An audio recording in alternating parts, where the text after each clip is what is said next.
college feel, but I still think it benefited me. Thanks, Coleman. Appreciate it.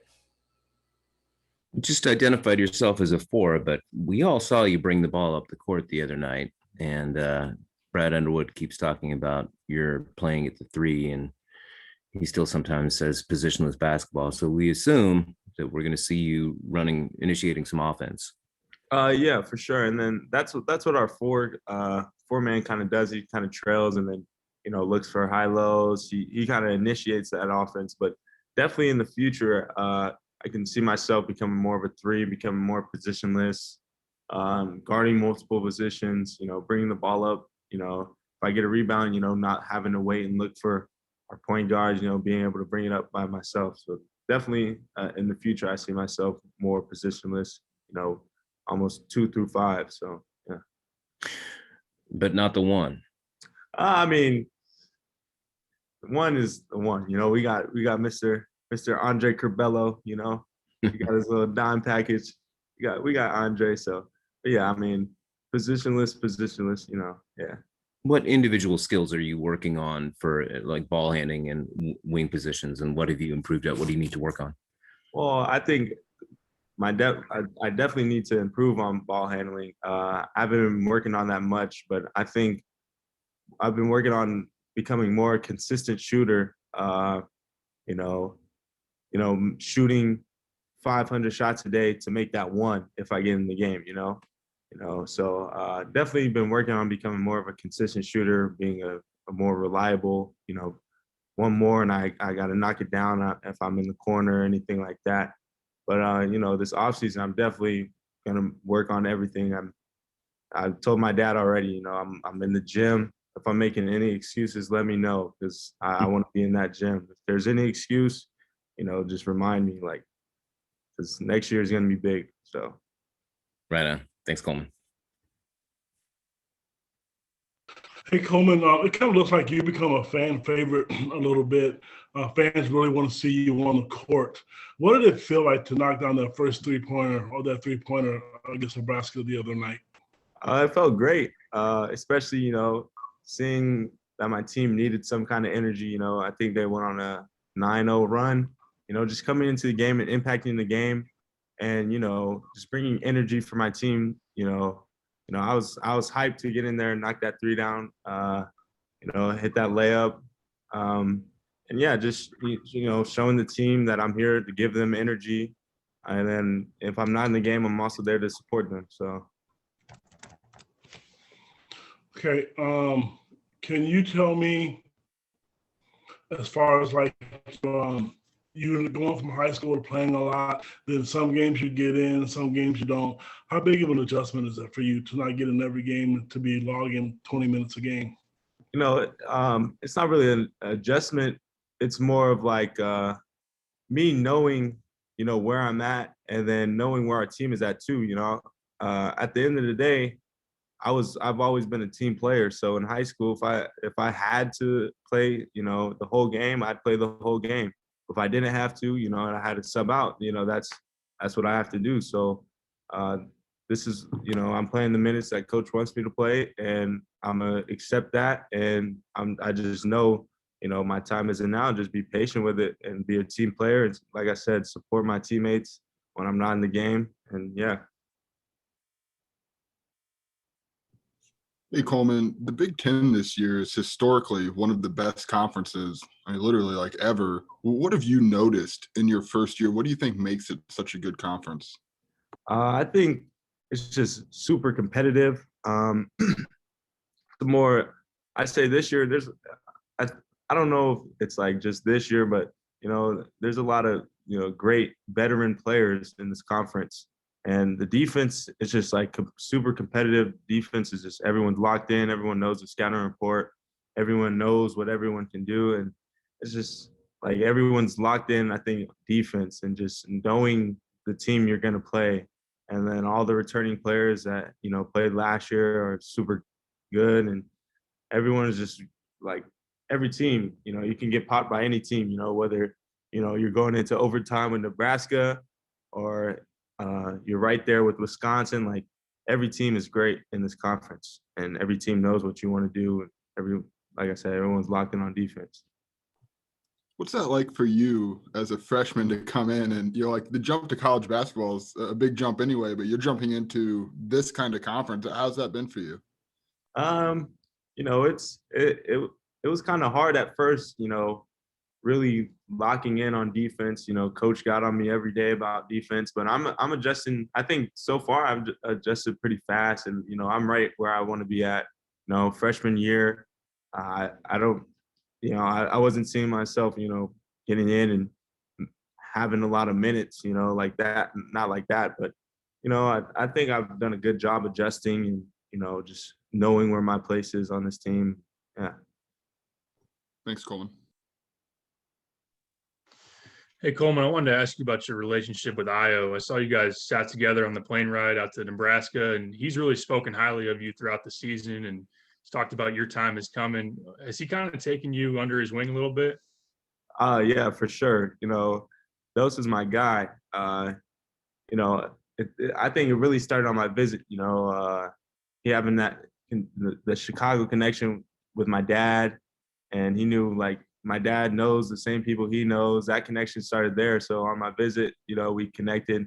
And then now, yeah, I would say he's taking me under his wing. He's super cool. That's my guy. He's always looking out for me. We're always talking, just joking around. He was getting on me, clowning me a little bit because I was celebrating that little three I had against Nebraska. But yeah, that's my guy. Dust is my guy. He's always looking out for me. He's super cool.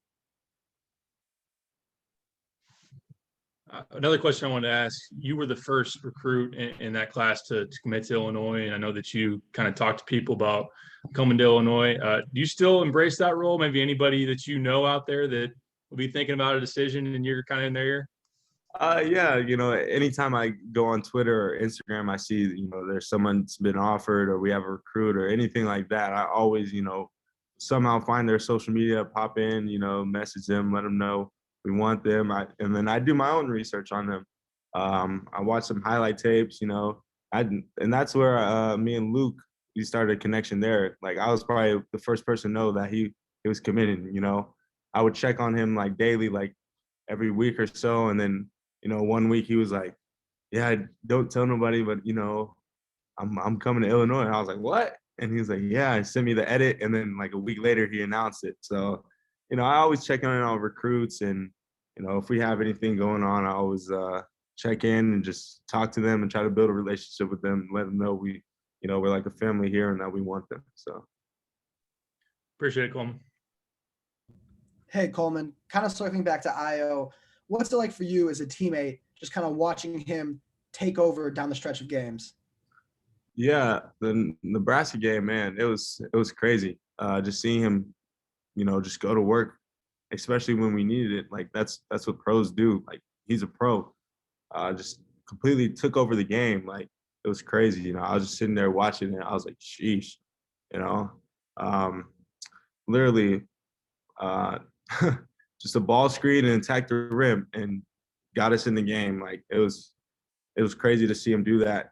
And yeah, that's what pros do, and that's what he did. So. And last year you played with another kind of dominant takeover guy in Jalen Green. How does like Io taking over at the end of Nebraska compare to like, Jalen taking over against La Lumiere, if you remember that game?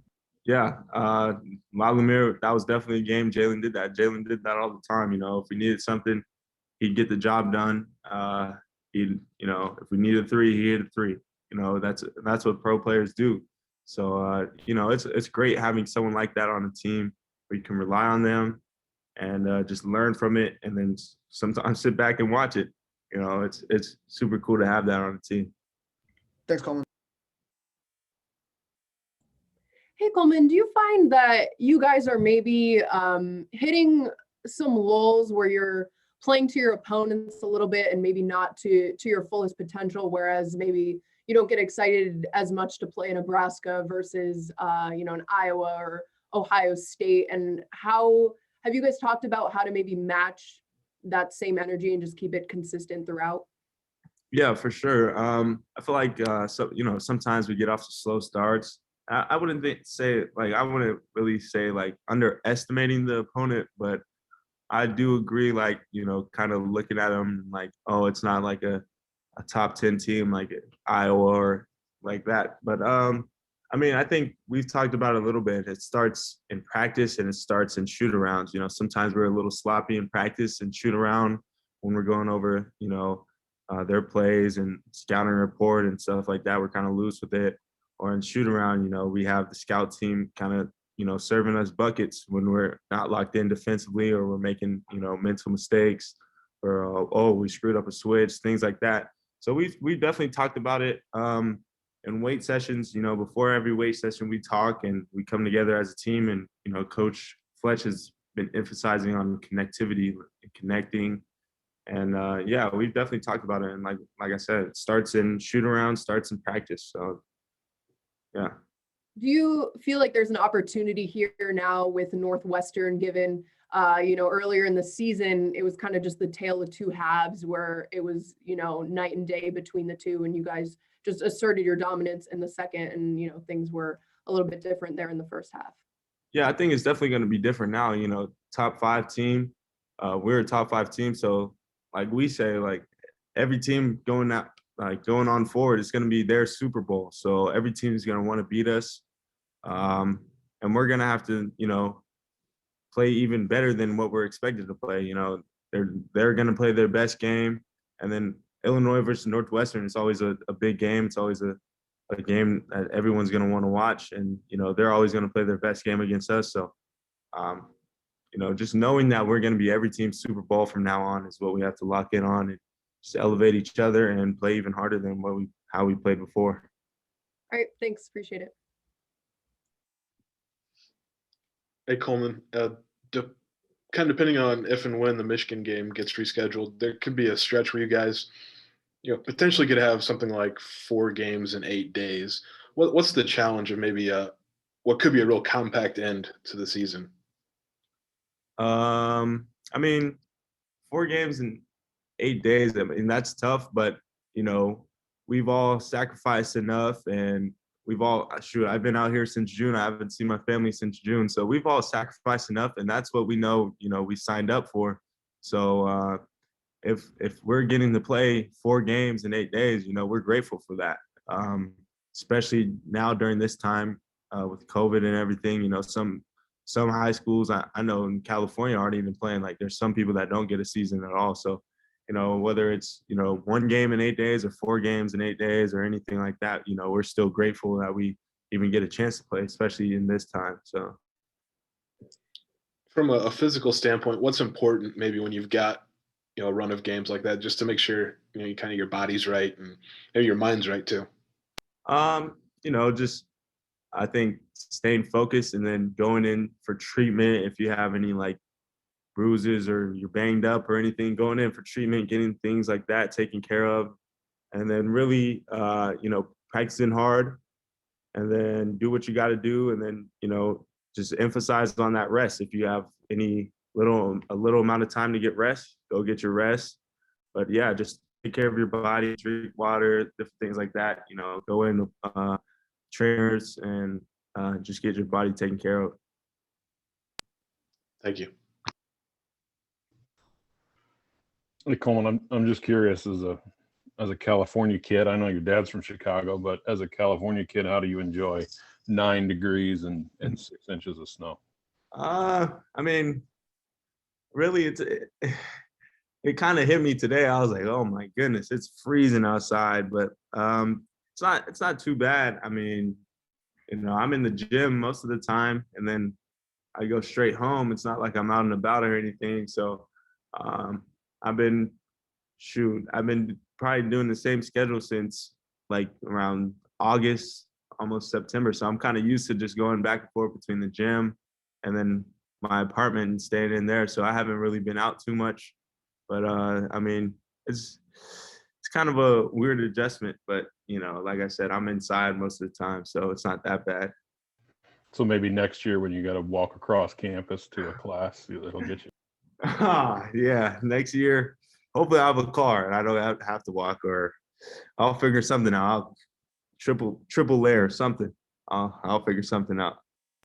All right, thanks.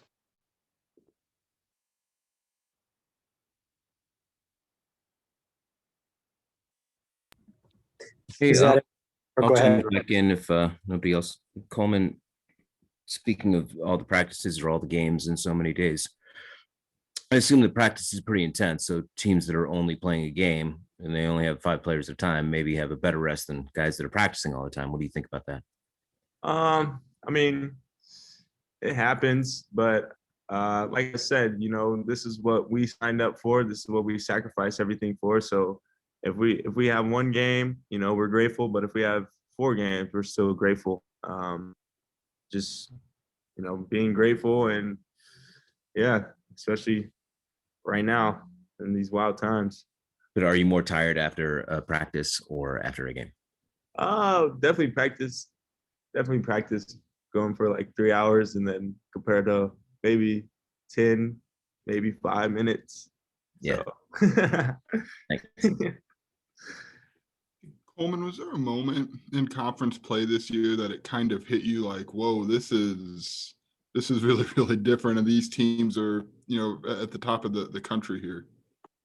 Yeah. I think, even though Indiana wasn't, I don't think they were ranked at the time, but when we went into overtime with Indiana, that was a hard fought game. Trace was playing great. Both teams were playing great, and both teams were just super competitive.